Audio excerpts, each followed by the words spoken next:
Captain Page.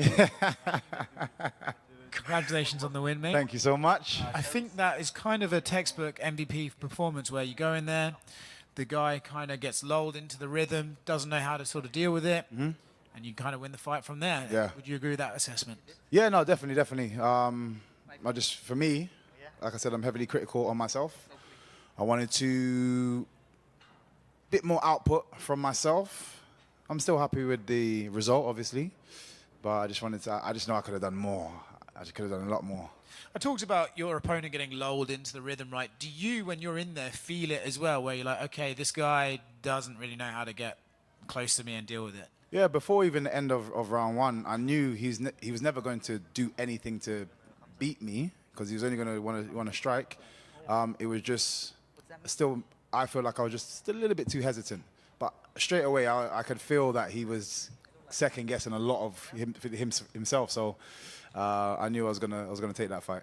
Lovely spinning back kick at the end of round Thank one. you so much. We're a little upset that we didn't sort of get a bigger reaction. Yeah, he took it like a champ. Like he ate that like a champ. Like I said, he's a talented fighter.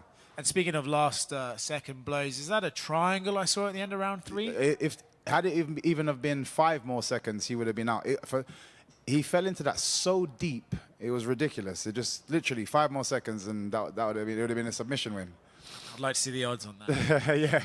Where do you go from here, right? Obviously, you said, I heard you in the cage saying, you know, that you'd need to get used to the weight. You sort of felt it a little bit in there. But before we get to that, we deal with welterweight. Do you have names in mind at welterweight that you want to fight? No, nobody in particular. Again, the only one I ever really talk about is Leon Edwards, but that's more so at a specific location. So it's only for the UK, but it's not because of him. I just think the fight would be great for, my fans over in the UK. For you and your career, right, I think it's safe to say, like, you're closer to the end than you are the beginning, right? You're becoming a veteran in the game. Are you looking for fights like tonight where stylistically I can make this a fun fight for the audience? Or are you looking stylistically like, I want to fight guys that I know are going to test my skills and make me forced to be a better martial artist? Which are you looking for right now? For example, I'm the kind of person that would move up another weight division and fight someone like Yuri because it's an exciting fight. The most spins ever. It would be 2 tornadoes like clashing. So, like I said it from the beginning, actually. I want to make a lot of noise. So I haven't got the highlight that I wanted just yet. But if I can keep getting some exciting matchups, then why not? You said you haven't got the highlight yet. Do you feel like there's a difference in the UFC, maybe in terms of competitiveness again, or like skill level in the opponents or something like that you haven't got that finish, or has it just been the matchups haven't offered you the chance? I actually think, and I didn't think this at the beginning, but I'm starting to think it a bit more now. There is an effect of being in the UFC, the magnitude of UFC brand, the event.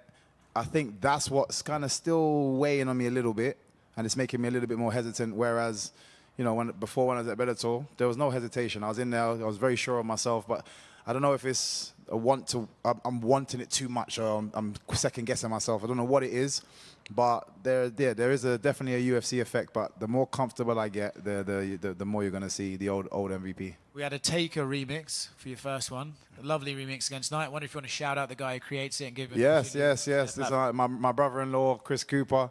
We did like a Pirates of the Caribbean kind of spin, and again, you know me, I love to entertain, I love to make things fun.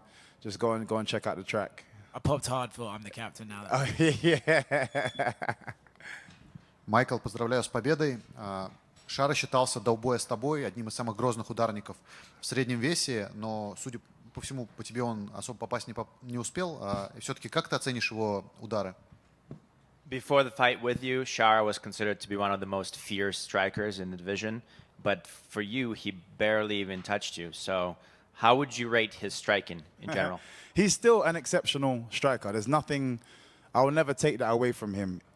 The reason why people felt like that is because of what they see, what he does in the cage. He is an exceptional fighter. But the reason I called him out is because for me, with my experience, years and years of experience, I've seen that style before, and I knew what I could do with that style, which is why he didn't look as impressive today. Does it take anything away from him? No, I would never say that guy's not a good fighter. He's amazing. Я все считаю, что он очень хороший ударник, и почему он людям нравится, потому что то, что он делает, для людей это достаточно необычно и очень интересно.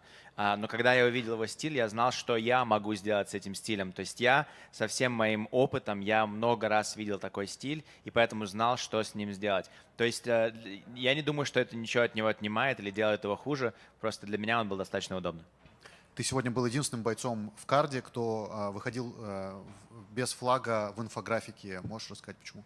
You were the only fighter today on the entire card that did not have a little flag next to your name when you were coming out on the screen. Why? I feel like everyone's always trying to find their group, and it all it does for me is it builds more separation. We're one race, human race, and I live by that. Though I don't care where you come from, what job you do. You could be a king, you could be a pauper. I will show you the same respect. I don't care where. It's for me just constant labels that are attached to people. I just don't like. Мне кажется, что все пытаются найти свою группу, какую-то такую, какую-то, я не знаю, племя свое, так сказать, и это только разъединяет людей больше, чем их соединяет. Мы все одинаковые, мы все одна нация, мы все одни люди. Мне не важно, ты король или ты нищий. Мне кажется, что ко всем нужно обращаться одинаково. И последнее от меня. Вот, мне кажется, сейчас у всех в объективах засвет от твоего перстня. Можешь немножко рассказать про него, сколько он стоит и кто подарил или сам купил, не знаю. And the last thing for me is that pretty much everyone's cameras right now are getting blinded by that ring. If you could tell us a little more about what it is, how much it costs, and what's it about.